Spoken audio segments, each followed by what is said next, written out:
এলাকায় লাগাতার চোরের উপদ্রবে আতঙ্কে দিন কাটাচ্ছেন রূপনারায়ণপুরবাসী। এবার সেই তালিকায় যুক্ত হলো পবিত্র দেবস্থানও। মন্দিরের তালা ভেঙে চুরি হয়ে গেল মা কালীর বহু মূল্যবান সোনা ও রূপোর অলংকার। ঘটনাটি ঘটেছে আসানসোল সালানপুর থানার রূপনারায়ণপুর ফাঁড়ির অন্তর্গত মালবাহাল পঞ্চধাম মন্দিরে। স্থানীয় ও মন্দির কমিটি সূত্রে জানানো হয়েছে, প্রতিদিনের মতো মন্দির বন্ধ থাকার পর সকালে এক ভক্ত দেখতে পান মন্দিরের মূল দরজা খোলা অবস্থায় পড়ে রয়েছে। তিনি বিষয়টি দ্রুত মন্দিরের দায়িত্বে থাকা দেখভালকারীকে জানান।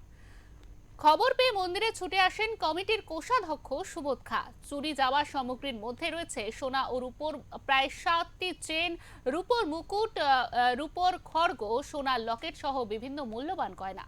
মন্দিরের কোষাধ্যক্ষ সুবোধ খা ক্ষোভ প্রকাশ করে জানান, সকালে মন্দিরের দেখভালকারী আমাকে চুরির বিষয়টি নিশ্চিত করেন। আমি এসে দেখি মায়ের গায়ে থাকা সমস্ত সোনা ও রূপোর অলংকার গায়েব হয়ে গিয়েছে। সাধারণ মানুষের অভিযোগ, এলাকায় নজরদারির অভাবের কারণেই দুষ্কৃতীদের দৌরাত্ম্য দিন দিন বেড়েই চলেছে। দ্রুত এই ঘটনার সাথে যুক্ত দুষ্কৃতীদের গ্রেফতার এবং চুরি যাওয়া গয়না উদ্ধারের দাবি জানিয়েছেন বাসিন্দারা।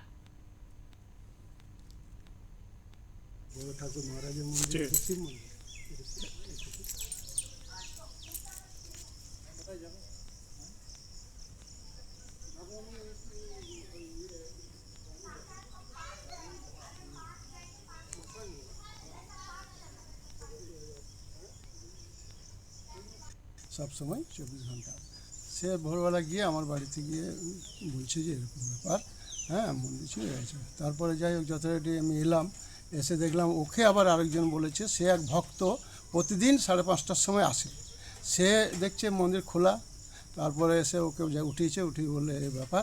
তারপরে এলাম, এসে সবাইকে ডাকলাম, আমাদের সেক্রেটারি ট্রেজারার যারা আছে সবাইকে ডাকলাম। ডাকার কি চুরি হয়েছে? চুরি হয়েছে বলতে এখন মানে আমাদের খড়গটা রূপোর ছিল, মায়ের মুকুট রূপোর ছিল, সোনার চেন ছিল, জিপ ছিল, সোনার লকেট ছিল এবং কয়েকটা আরও রূপোর চেন টেন ছিল, মানে 7-8খানা চেন ছিল, হাতের বাউঠি বালা এরকম ছিল, হ্যাঁ সোনার রূপো মিলিয়ে মানে অনেকখানি ছিল। তারপরে এসে দেখি এরকম ইয়ে। তারপর যাই থানাকে ফোন করা হলো, থানা এসছিলেন ওনারা,